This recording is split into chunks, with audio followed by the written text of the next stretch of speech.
Bonjour, aujourd'hui on va parler du MPU 6550 de InvenSense, qui est un Motion Processing Unit 3 axes de gyroscope plus 3 axes d'accéléromètre pour un total de 6 axes.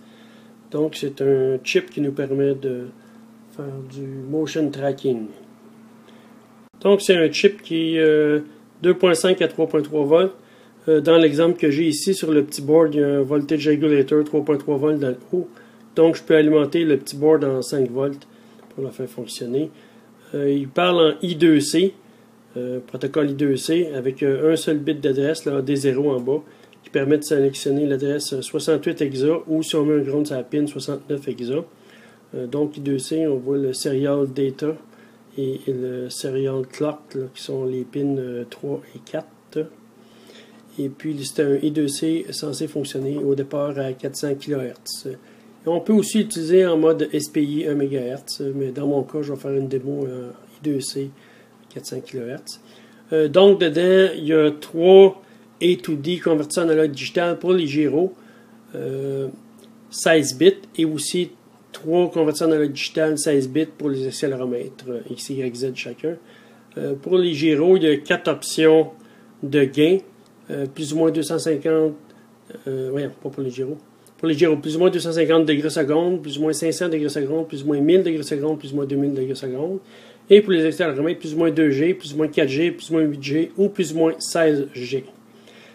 Chacun ont des fils passe-bas programmables qu'on peut configurer à travers les modes de configuration qu'on transmet dans le module, dans le chip via I2C.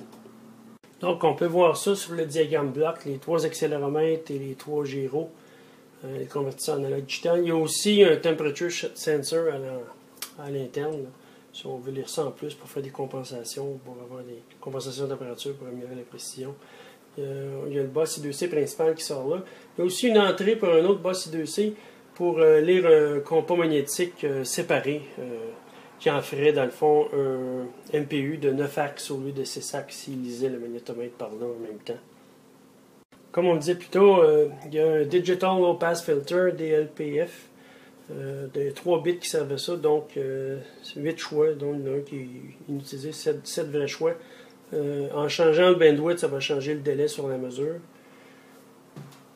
Puis enfin, la dernière chose qu'on n'a pas parlé, c'est le DMP, le Digital Motion Processing, qui se fait à l'intérieur du chip. Ils ont InvenSense, ils ont leur propre algorithme qui sont encodés dans le chip pour que le chip fasse la fusion entre les données des gyroscopes et des accéléromètres. Puis ce qu'ils font, ils font vraiment bien. Si on essaie de reproduire ça à l'extérieur à la main dans le codant avec les différentes techniques de filtrage, on peut faire à peu près l'équivalent de ce qu'ils font, mais sauf que sur certains points, là, ils sont vraiment bons. C'est pas mal ça.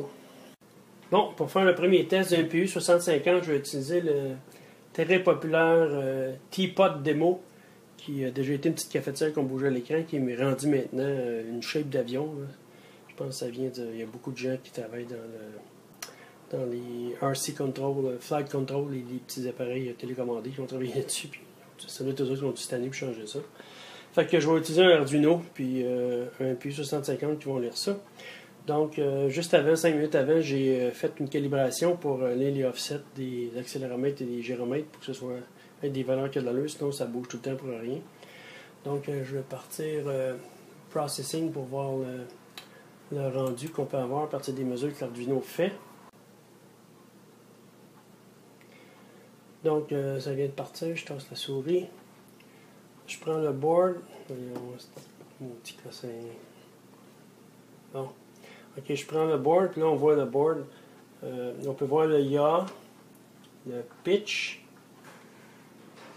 et puis le roll, comme ça. Et on voit que la réponse est vraiment très bonne. Pour en avoir essayé un paquet de bidules de ce genre-là, je comprends pourquoi c'est le MPU 6050, c'est le choix de tout le monde qui travaille là-dedans, le premier choix, parce que c'est vraiment facile à utiliser, puis très bonne réponse. Ce qui est assez surprenant en plus, c'est le yaw qui fonctionne très bien. Parce qu'il n'y a pas de compas magnétique dedans, fait que le yaw il est simplement calculé à partir de l'intégrale des gyros. Puis quand tu fais l'intégrale comme ça fait juste, tu intègres le noise, fait que ça fait juste drifter sans arrêt. Puis le MPU il est capable, comment il l'appelle, le DMP Engine, là, il est capable de faire la fusion puis corriger ça correctement. Puis il n'y a pas de drift pantoute sur le IA. C'est vraiment assez surprenant. Fait que, bon exemple pour le premier petit démo.